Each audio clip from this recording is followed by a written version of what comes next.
के बीच उपस्थित मध्य प्रदेश के हमारे लोकप्रिय मुख्यमंत्री, जन जन के नेता, जिन्होंने इस मध्य प्रदेश को बीमारू राज्य से विकसित राज्य बना करके इस मध्य प्रदेश के अंदर इतिहास बनाया है, ऐसे आदरणीय शिवराज सिंह चौहान हमारे बीच उपस्थित हैं। जरा जोरदार तालियों से मैं अनुरोध करता हूं माननीय मुख्यमंत्री जी का अभिनंदन करें।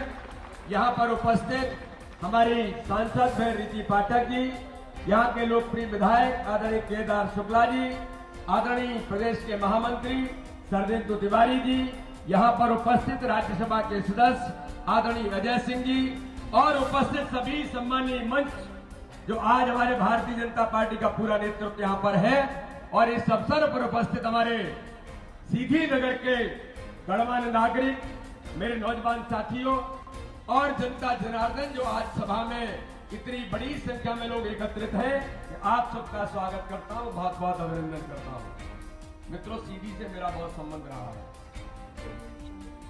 मैंने इस सीधी के अंदर, सिंगरौली के अंदर बहुत प्रवास किए और यहां बैठा हुआ जो नेतृत्व है वो भी ये सब जानते हैं।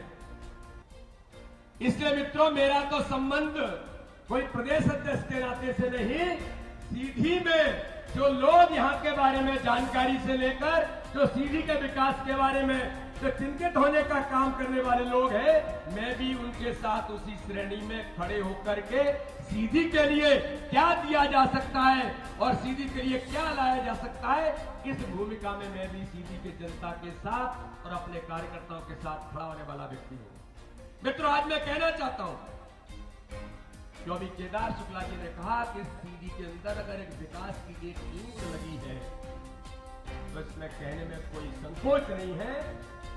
अगर उस विकास की ईंट को लगाने का काम, चाहे वो स्मार्ट सिटी से लेकर सड़क, बिजली, पानी से लेकर हर प्रकार के क्षेत्र में अगर कोई विकास के काम में सीधी के अंदर हुई है, तो मैं गर्व के साथ कहना चाहता हूं मित्रों, उन विकास के कामों को गति देने का काम और काम करने का प्रयास किसने किया है, तो भारतीय जनता पार्टी की सरकार माननीय शिवराज सिंह चौहान के नेतृत्व में सीधी के अंदर हुआ। हमने देखा है सीधी को, सड़कों पर जब आते थे तो हमारी क्या हालत होती थी, इस सीधी के अंदर क्या स्थितियां थी। 2003 के मध्य प्रदेश को याद करिए मेरे भाइयों और बहनों। मैं कहना चाहता हूं, कांग्रेस के कोई व्यक्ति जब आपके पास आते हैं, उनको पूछिए 2003 का मध्य प्रदेश, 2003 का सीधी कैसा था। 2003 के मध्य प्रदेश में जो दिग्विजय सिंह ने इस मध्य प्रदेश का बंटाढार कर दिया था, तो मित्रों 15 महीने की गलती से जो सरकार इस मध्य प्रदेश के अंदर झूठ बोल करके बन गई थी। मेरे बहनों और भाइयों, में आज आपको एक और अपील करना चाहता हूं। ये झूठ और छल कपट की राजनीति करने वाले लोग, जिनके खून में आज भी अंग्रेजों के जीन्स हैं, आज भी यही काम करते हैं कांग्रेसी ये लोग, झूठ बोल करके, छल करके, कपट करके कैसे भ्रम फैलाया जाता है। लेकिन मित्रों, आज मैं गर्व से कहना चाहता हूं, इस देश के अंदर प्रधानमंत्री नरेंद्र मोदी के नेतृत्व में केवल गरीबी हटाने का नारा नहीं दिया, हर गरीब के जीवन को बदलने का काम भारतीय जनता पार्टी की सरकार ने किया है। केवल हमने संवेदनशीलता का नारा नहीं दिया मित्रों, मध्य प्रदेश की सरकार ने माननीय मुख्यमंत्री जी के नेतृत्व में जो 15 वर्षों के अंदर इस मध्य प्रदेश को स्वर्णिम मध्य प्रदेश बनाया था, ये सीधी मध्य प्रदेश का छोर है। लेकिन मध्य प्रदेश का छोर भी स्मार्ट सिटी के तौर पर विकसित होकर के उसकी कल्पना कोई नहीं कर सकता, वो भारतीय जनता पार्टी की सरकार ने की है। और इसलिए मित्रों, मैं कहना चाहता हूं कि उन 15 वर्षों के अंदर जो बीमारू राज्य से विकसित राज्य मध्य प्रदेश की सरकार ने हमारे मुख्यमंत्री के नेतृत्व में किया, 15 महीने के अंदर उस हर गरीब का हक और अधिकार कमलनाथ ने छीन लिया। मेरे नौजवान खड़े हैं यहाँ पर, इन नौजवानों को हक जो मध्य प्रदेश की सरकार ने दिया था, अरे डॉक्टर इंजीनियर बनने के लिए गरीब आदमी, मैं भी किसान का बेटा हूं, एक गरीब आदमी कल्पना नहीं कर सकता कि 7-8 लाख रुपए अगर किसी के डॉक्टर और इंजीनियर बनने के लिए फीस जमा करनी है, तो उसकी चिंता किसी ने नहीं की थी, मध्य प्रदेश के मुख्यमंत्री शिवराज सिंह चौहान। लेकिन कमलनाथ ने उस योजना को भी बंद कर दिया, संबल योजना को बंद कर दिया, लाडली लक्ष्मी को बंद कर दिया। इस मध्य प्रदेश के गरीबों के हक और अधिकार को छीनकर कमलनाथ ने वो अपराध 15 महीने में किया था, उसकी सजा ये मिली कि इस जनता ने इस मध्य प्रदेश से उखाड़ कर दिया। और इसलिए मित्रों आज मैं कहना चाहता हूं कि प्रधानमंत्री मोदी जी के नेतृत्व में आज मुझे जिलाध्यक्ष हमारे इंद्र शरण जी बता रहे थे रास्ते के अंदर कि आज यहाँ पर हितग्राही भी आए हैं। 3200 लोगों को तो प्रधानमंत्री आवास में, जिन्होंने उन गरीबों ने जो झोपड़ी में रहते कभी कल्पना नहीं की, माननीय प्रधानमंत्री के नेतृत्व में उन गरीबों का हक और अधिकार का अगर कोई गरीब कल्पना करता है मैं भी अपने घर और मकान में रह सकता हूं, तो आजादी के 75 वर्षों के अंदर मित्रों मैं गर्व से कहना चाहता हूं, अगर उन गरीबों को उनके जो सपना है उस सपने को पूरा करने का काम अगर किसी ने किया तो प्रधानमंत्री नरेंद्र मोदी ने प्रधानमंत्री आवास में उनको घर दे करके उनके जीवन के सपने को पूरा करने का काम किया। उज्ज्वला योजना होगी, आयुष्मान भारत में 5 लाख रुपए तक का फ्री में इलाज कराने का अधिकार आजादी के इतिहास में किसने दिया?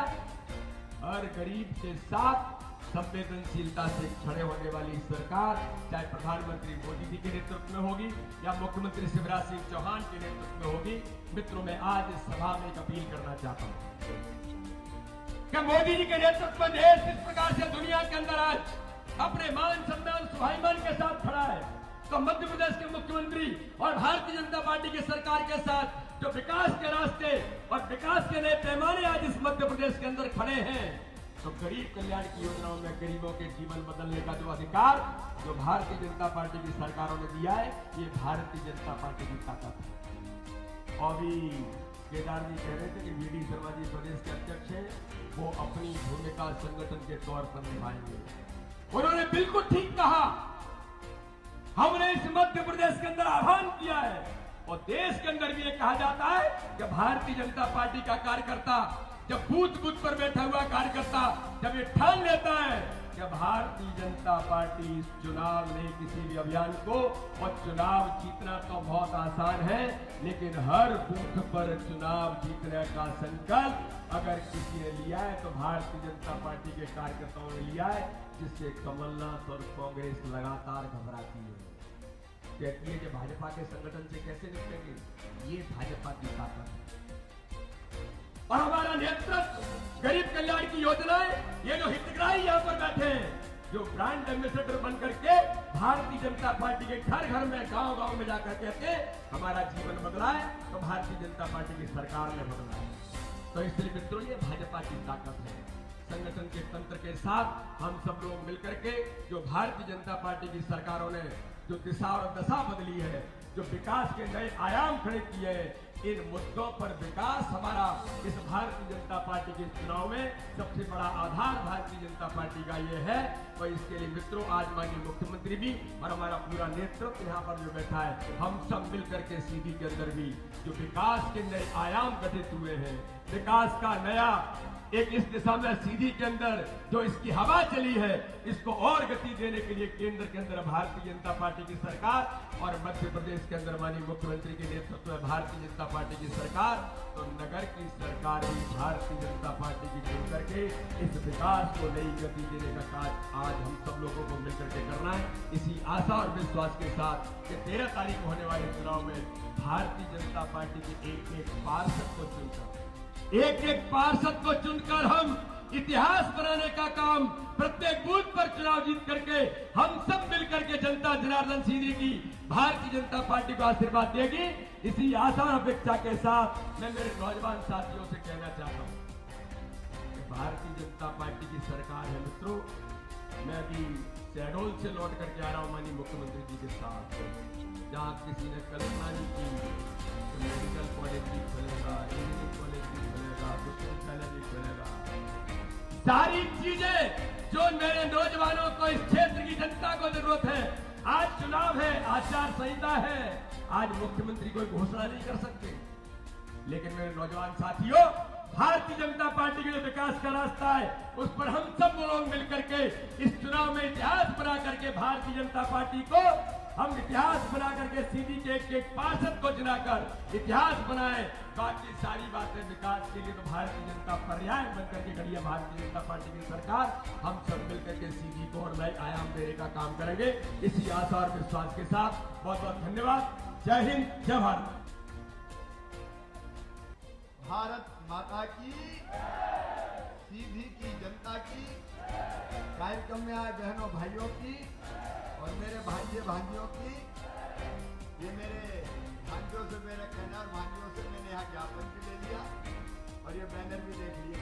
अब बेटा इसको नीचे करने तो पीछे तक दिखाई देगा और मैंने चर्चा की है और हम लोग चर्चा करके समस्या का समाधान करेंगे। मंच पर विराजमान भारतीय जनता पार्टी के यशस्वी और कर्मठ प्रदेश के अध्यक्ष, जिनके नेतृत्व में पूर्ण विस्तार योजना का पूरे देश में अभूतपूर्व काम हुआ है, आदरणीय श्री विष्णुदत्त शर्मा जी,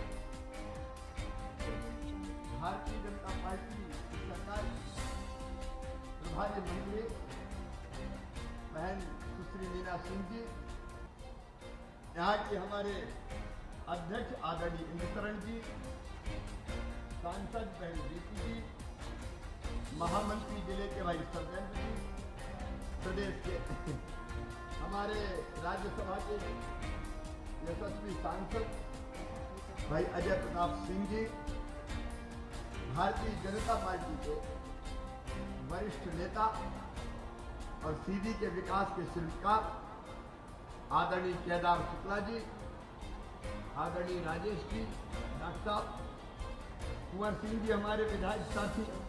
कुंवर सिंह जी दो जिलों के विधायक हैं। सिगरौली जाओ तो भाभी मिलते हैं और सीधी आओ तो यहाँ भी मिलते। राजेश पांडे जी हमारे प्रदेश के मंत्री। अब मेरे पास चूंकि समय कम है, माफ करेंगे, नहीं तो अध्यक्ष जी के संसदीय क्षेत्र का कटनी आज खतरे में पड़ जाएगा। भाभी सभा विश्वामित्र जी सहित हमारे सभी वरिष्ठ नेता साथी पदाधिकारीगण, पार्षद के हमारे सभी उम्मीदवारगण, बहन भाई और इस सभा में उपस्थित मेरी बहनों, मेरे भाइयों, मेरे बेटे बेटियों, दोनों हाथ जोड़ के आप सबको प्रणाम करता हूं, आप सबको नमस्कार करता हूं। सबसे पहले आज प्रधानमंत्री नरेंद्र मोदी जी को हम धन्यवाद देंगे। हमारे जनजातीय आदिवासी भाई और बहन, आज शैला नृत्य भी हो रहा था, अलग अलग नृत्य कर रहे थे। हिंदुस्तान की राजनीति आजादी के बाद पहली बार भारत की राष्ट्रपति अगर बनेंगी तो श्रीमती द्रौपदी मुर्मू बनेंगी, जो आदिवासी बहनें हमारी। और इसलिए एक बार तालियां बजा के प्रधानमंत्री जी का अभिनंदन कीजिए, स्वागत कीजिए। मेरे बहनों और भाइयों, अद्भुत प्रधानमंत्री भारत को मिले हैं। उनके एक एक फैसले के पीछे समाज के सब वर्गों का सम्मान और जनता के कल्याण का भाव है। लेकिन कांग्रेस को देखिए आज हालत क्या हो गई है। आतंकवाद और कांग्रेस का सीधा सीधा रिश्ता रहा है। इतिहास उठा के देख लीजिए, देश में आतंकवादी गतिविधियां बढ़ी है तो केवल कांग्रेस के कारण बढ़ी है। आतंकवाद और कांग्रेस एक दूसरे के पूरक है। अभी अजमेर शरीफ में जहां सभी धर्मों के लोग जाते हैं, सभी धर्मों के लोग जाते हैं अजमेर शरीफ, और हम सब धर्मों का आदर करते हैं, लेकिन वहां के खादिम आतंक फैलाने की और हत्या करने की धमकी देते हैं और कांग्रेस ऐसे लोगों को बचाने का काम करती है। सीधी वालों, भारतीय जनता पार्टी समाज के हर वर्ग का सम्मान करती है। हम सब धर्मों का समान आदर करते हैं। काम हमने सबके लिए किया है, लेकिन एक बात साफ है, आतंकवादियों को और देश के दुश्मनों को किसी भी कीमत पर हम बर्दाश्त नहीं करेंगे। हमारे लिए देश सबसे पहले, राष्ट्र सर्वोपरि है। मां भारती की सेवा के लिए हम सर्वस्व न्यौछावर करने को तैयार रहते हैं। लेकिन आजकल तो कमलनाथ भी आतंकवादी जैसे हो गए, वो धमका रहे हैं। कल भी धमकाया अधिकारी कर्मचारियों को, मैं देख लूंगा, कल के बाद परसों आता है, मैं निपटा दूंगा, तुम भारतीय जनता पार्टी का साथ दे रहे हो। अरे कमलनाथ दादा, जब तुम मुख्यमंत्री थे तब भी चमकाते और धमकाते थे, उनको अपमानित करने का काम करते थे। अब मुख्यमंत्री नहीं हो, रस्सी जल गई, बल नहीं गया, देख लूंगा, निपटा दूंगा। अरे तुम्हें तो जनता ही ने निपटा दिया, तुम क्या निपटाओगे कमलनाथ? पहले कमलनाथ जी ने जनता को निपटाया, और जैसे ही मौका मिला उपचुनाव में जनता ने कांग्रेस और कमलनाथ को निपटा दिया। मैं कहना चाहता हूं, कर्मचारी, अधिकारी, पुलिस और प्रशासन, उनका भी इज्जत और सम्मान होता है। धमकियां देने की कोशिश मत करो कमलनाथ जी, ये धमकियां आपको बहुत महंगी पड़ेगी। अगर करना है तो विनम्रता से जनता की सेवा करो। अभी मेरे अध्यक्ष करे आदरणीय वीडी शर्मा जी एक तक के सारी योजनाएं बंद कर दी थी। अभी केदार शुक्ला जी बोल रहे थे, रीति पाठक जी बोली, केदार जी ने आपको कुछ काम गिनाए, मैं आज सारे काम गिनाने नहीं आया, लेकिन मुझे कहते हुए गर्व है कि भारतीय जनता पार्टी की सरकार इस टीम ने अकेले मैंने नहीं, केदार जी हो, सांसद जी हो, बाकी एक टीम बैठी हो, आपने जब कहा कि सीधी के विकास के लिए चाहिए, हमने कभी इनकार नहीं किया। कांग्रेस के जमाने में जब कई बार सीधी जिला वाले भी प्राइम पोस्ट पर पहुंचे थे, क्या दे दिया था सीधी को कोई पता नहीं। आज मिनी स्मार्ट सिटी है सीधी, काम कंप्लीट हो चुके हैं, लेकिन आज मैं केदार जी, सांसद जी, पूरी टीम बैठी, आपने संकल्प पत्र घोषित किया होगा, नगर पालिका का संकल्प पत्र आया होगा। मैं अपने पार्षद के उम्मीदवारों को ये वचन देता हूं, कमलनाथ रोते रहते थे, कहते थे मेरे पास पैसे ही नहीं है। जब भी पैसा मांगो, वो मुख्यमंत्री थे, वो कहते थे मेरे पास पैसे ही नहीं है, मामा ने खजाना खाली कर दिया। अरे मामा नहीं हुआ, लुटेरा हो गया जो खजाना खाली कर दिया। वो यही कहते रहते थे मेरे पास पैसे ही नहीं। मैंने कहा ये काम तो बहुत आसान है, कोई भी कहते मैं क्या करूं, मेरे पास पैसा नहीं है, तो ये तो मुख्यमंत्री की कुर्सी पर बैठ के धन्नू कल्ला पन्नू मन्ना कोई भी कह देगा, मेरे पास पैसे ही नहीं है।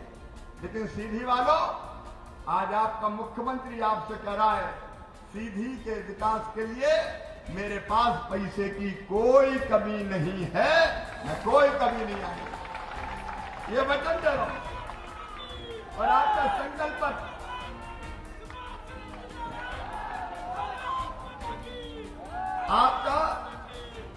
आपका संकल्प पत्र दे दीजिए, जितने पैसे की जरूरत पड़ेगी सीधी वालों, शिवराज सिंह चौहान उतना पैसा हर हालत में सीधी को देगा, मैं कोई कसर नहीं छोड़ूंगा। सीधी विद्वानों की भूमि, बुद्धिजीवियों की भूमि है, परिश्रमियों की भूमि है, सीधी का अद्भुत इतिहास है। मैं सीधी और सीधी की जनता को प्रणाम करता हूं। पहले भी कई काम किए, कांग्रेस के जमाने की तो आपने सड़कें देखी होगी, अगर कोई सतना से रीवा से आए तो आते आते क्या हाल हो जाते थे। अब चिंता मत करना, मोहनिया गुड़ पहाड़ में सुरंग का काम अंतिम चरण में है, और इससे रीवा और सीधी की दूरी 20 किलोमीटर और कम हो जाएगी। सीधी वालों, जिला चिकित्सालय केवल 75 बिस्तर का होता था, बढ़ा के 300 बिस्तर का कर दिया जाए। सीधी में ट्रामा सेंटर से लेके, और मेरे बच्चों ने आज जो कॉलेज की मांग की है, मेरे बेटे बेटियों, आज आचार संहिता के कारण मैं घोषणा नहीं कर सकता, लेकिन हम भी विद्यार्थी परिषद से ही यहाँ आए हैं, वीडी शर्मा भी विद्यार्थी परिषद से यहाँ आए हैं। अपने भांजे भांजियों को हम निराश नहीं करेंगे। सीधी का संपूर्ण और सर्वांगीण विकास किया जाएगा। लेकिन आज मैं केदार जी एक बात और बताना चाहता था, क्योंकि वो पहले से तय हो गया है, वो नई घोषणा नहीं है। हमारे अमृत 2 योजना के अंतर्गत सीधी में पार्क निर्माण के लिए, तालाब उन्नयन के लिए, पानी टंकी निर्माण के लिए, जल वितरण लाइन के लिए, पुरानी योजनाओं के संधारण के लिए 20 करोड़ रुपया और अमृत 2 में स्वीकृत किया गया है। ये तो आपके बताने के पहले मैंने कहा चल रहा है शिवराज सीधी, बहुत दिन हो गए, खाली हाथ मत चल, कुछ ना कुछ लेके चल। और सीधी वालों, पहले से ही आचार संहिता के पहले ये व्यवस्था करके सीधी में घुसा हूं और आगे आपको फैलाने की जरूरत नहीं पड़ेगी। मैं तो तेरा तुझको अर्पण क्या लागे मेरा, सीधी का प्यार और विश्वास ऐसा है कि यहाँ तो जान भी न्यौछावर करने का जी चाहता है। आप चिंता मत कीजिए, विकास में कोई कसर और कमी नहीं रहने देता। आपसे केवल एक सवाल पूछ रहा हूँ, जरा दिल पे हाथ रख के ईमानदारी से बताना, जितने विकास के काम सीधी में भारतीय जनता पार्टी की सरकार ने किए, कभी कांग्रेस ने किए थे क्या? ऐसे नहीं, जोर से बोल के बताओ, किए थे क्या? वो विकास नहीं, विनाश करते थे और कमलनाथ ने तो महाविनाश कर दिया।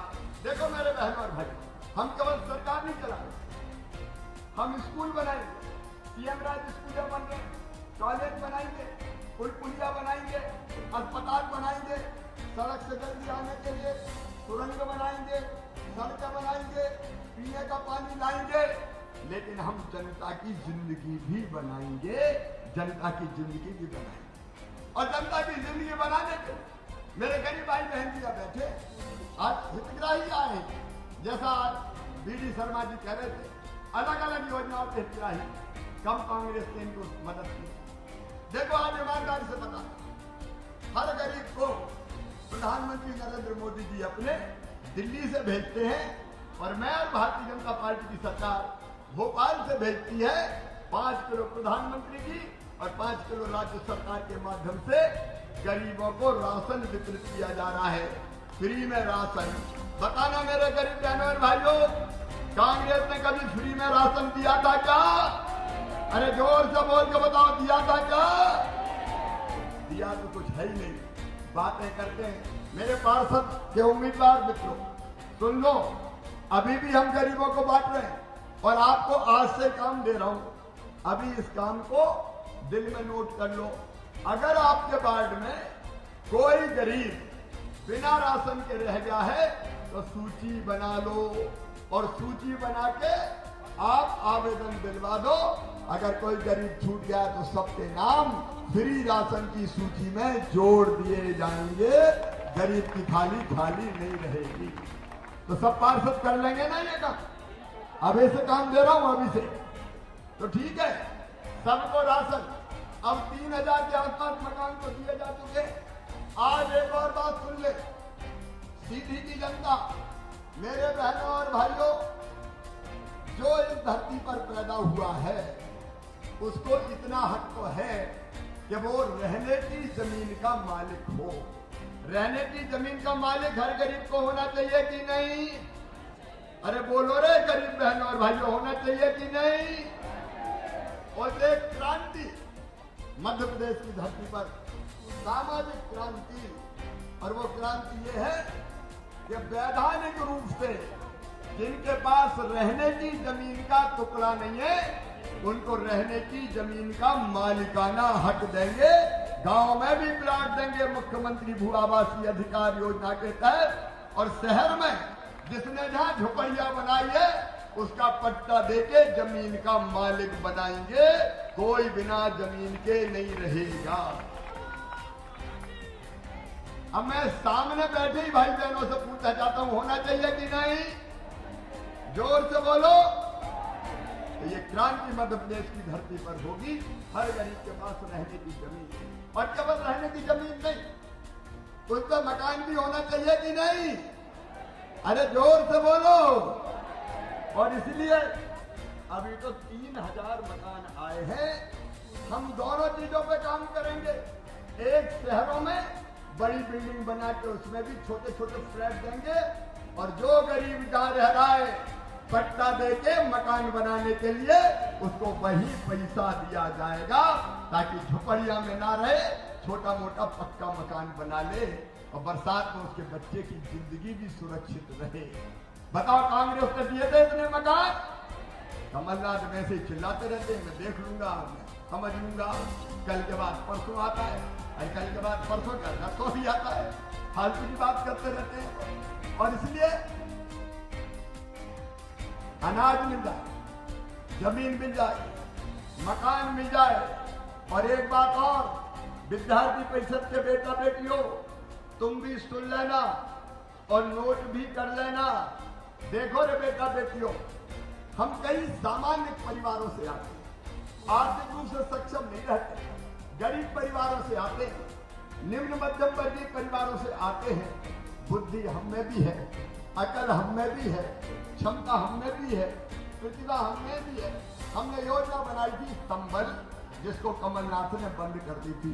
संबल योजना में हमने इस बात की व्यवस्था की थी कि गरीब कोई भी बेटा बेटी या निम्न मध्यम वर्गीय, जिसमें 2.5 एकड़ का किसान परिवार भी सम्मिलित था, अगर उनके बेटा बेटी पढ़ते हैं और उनकी प्रतिभा से, नीट के माध्यम से, आपके क्लैट के माध्यम से, अलग अलग परीक्षाओं के माध्यम से उनका एडमिशन मेडिकल कॉलेज में होगा, चिन्हित इंजीनियरिंग कॉलेज में होगा, IIT IIM में होगा, लॉ कॉलेज में होगा, किसी यूनिवर्सिटी में होगा, प्राइवेट में होगा, चाहे सरकारी में होगा, तो प्राइवेट मेडिकल कॉलेज की फीस जैसा अध्यक्ष जी कह रहे थे 8 और 10 लाख रुपया साल होती है।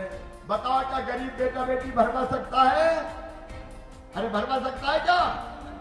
और इसलिए अब वो फीस मम्मी पापा नहीं, मामा शिवराज सिंह चौहान भरवाएगा, भारतीय जनता पार्टी की सरकार भरवाएगी।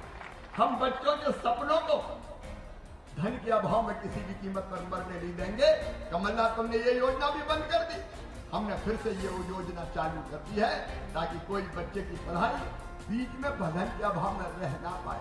संबल योजना में हमने तय किया था, मेरी बहनों, संबल में तय किया था कि गरीब बहन अगर बेटा बेटी को जन्म देगी तो जन्म देने के पहले 4,000 रुपया देंगे। इंद्र शरण अभी जो बात बता रहे थे, विस्तार से बताने का समय नहीं है, लेकिन बेटा बेटी को जन्म देने के बाद किसी बहन को महीना 2 महीना तो आराम करने का मौका मिल जाए। नहीं तो मैंने देखा है अपने बेटा बेटी को जन्म देने के बाद हफ्ते भर बाद ही खेतों में काम करने जाना पड़ता था। बेटा बेटी को खेत के मेड़ पर रख देती थी और साड़ी का एक फटा टुकड़ा सिर पर बांध के दिन भर मजदूरी करती थी। तब मैं, मेरी अंतरात्मा कहती थी कि हे भगवान, वो दिन कब आएगा जब इस बहन को भी बेटा बेटी को जन्म देने के बाद महीना 2 महीना आराम करने का मौका मिल जाए। इसलिए मेरी बहना, ये संबल योजना है। जन्म देने के पहले 4,000 रुपया और जन्म देने के बाद 12,000 रुपया मेरी बहनों को दिया जाएगा 2 बच्चों तक, ताकि वो घर पर रहकर आराम कर सके और बेटा बेटी का लालन पालन कर सके। कमलनाथ, तूने मेरी बहनों के हाथ से लड्डू तक छीन लिए, बच्चों का पोषण आहार छीन लिया, क्या की बात करते हो? सुनो मेरी बहनों, अब ये योजना फिर से चालू कर दी गई है। 2 बेटा बेटियों तक पहले 4,000 और बाद में 12,000 रुपया दिया जाएगा, ताकि बच्चों का लालन पालन ठीक ढंग से कर सको। ये सब योजना बंद करने वाले आज बात करते हैं आयुष्मान भारत की बात। हमारे प्रदेश अध्यक्ष जी कर रहे थे, बताओ आयुष्मान कौन कौन का आयुष्मान कार्ड कौन कौन का बना, जरा हाथ उठाओ। जिनके कार्ड बने वो हाथ उठाओ। अब मैं पार्षदों को एक और काम दे रहा हूं, जिनके आयुष्मान कार्ड नहीं बने उनकी सूची बना लो, शिविर लगा के सबके आयुष्मान कार्ड बनवाए जाएंगे, कोई गरीब वंचित नहीं रहेगा। सरकारी अस्पताल में तो इलाज फ्री होगा ही, लेकिन प्राइवेट अस्पताल में भी 5 लाख रुपए तक का इलाज फ्री में करवा के दिया जाएगा। ये जनता की जिंदगी बदलने का अभियान। कमलनाथ जी, आपने मुख्यमंत्री कन्यादान योजना बंद कर दी। बहनों और भाइयों, कन्यादान योजना फिर से चालू। बेटी की शादी की चिंता मत करना, भारतीय जनता पार्टी की सरकार करवाएगी, मामा करवाएगा, चिंता करने की जरूरत नहीं है। तीर्थ दर्शन योजना फिर चालू। हमने तय किया था, एक्सीडेंट में किसी गरीब की मौत हो जाए 4 लाख रुपया देंगे, सामान्य मृत्यु हो जाए 2 लाख रुपया देंगे, अंतिम संस्कार के लिए भी 5,000 रुपया दिए जाएंगे। कमलनाथ जी और कांग्रेस वालों, तुमने तो गरीब के कफन के 5,000 रुपया भी छीन लिए, 5,000 रुपया भी छीन लिए। क्या बात करती है कांग्रेस? अब ये सारी योजनाएं फिर से चालू कर दी गई है। और आज मैं आपसे सीधी में, क्योंकि कई जगह कार्यक्रम है, ये निवेदन करने आया हूं। विकास होगा उसकी गारंटी मैं दे रहा हूं। ये सब योजनाओं के एक एक हितग्राही तक आज पार्षद वचन दें, सांसद जी, विधायक जी के नेतृत्व में आप उन योजनाओं का लाभ नीचे तक ले जाएंगे। जनता को आप भी वचन दीजिए, कोई कसर नहीं रखेंगे। बहनों और भाइयों, इन योजनाओं का लाभ नीचे तक पहुंचे, इस पे हम कोई कसर नहीं रखेंगे। लेकिन एक बात मैं आपसे निवेदन करना चाहता हूं, चाहे विकास के काम के लिए पैसा हो और चाहे योजनाओं का लाभ जमीन तक पहुंचाना हो, हम सीधे आप तक नहीं पहुंचा सकते। केदार जी सीधे आप तक नहीं पहुंचा सकते, सांसद जी सीधे आप तक नहीं पहुंचा सकती, क्योंकि नगर में अगर कोई काम होता है तो वो काम नगर पंचायत या नगर पालिका के माध्यम से ही काम किया जाता है। और इसलिए विकास के लिए पैसा तो मैं भेजूंगा, लेकिन काम करवाएगी नगर पालिका। काम करवाएंगे चुरहट में, मझौली में और रामपुर नैकिन में हमारे नगर पंचायत, नगर परिषद। ईमानदारी से जरा मुझे बताना, अगर कांग्रेस की नगर पालिका और नगर पंचायत बन गई तो अपने काम हो पाएंगे क्या?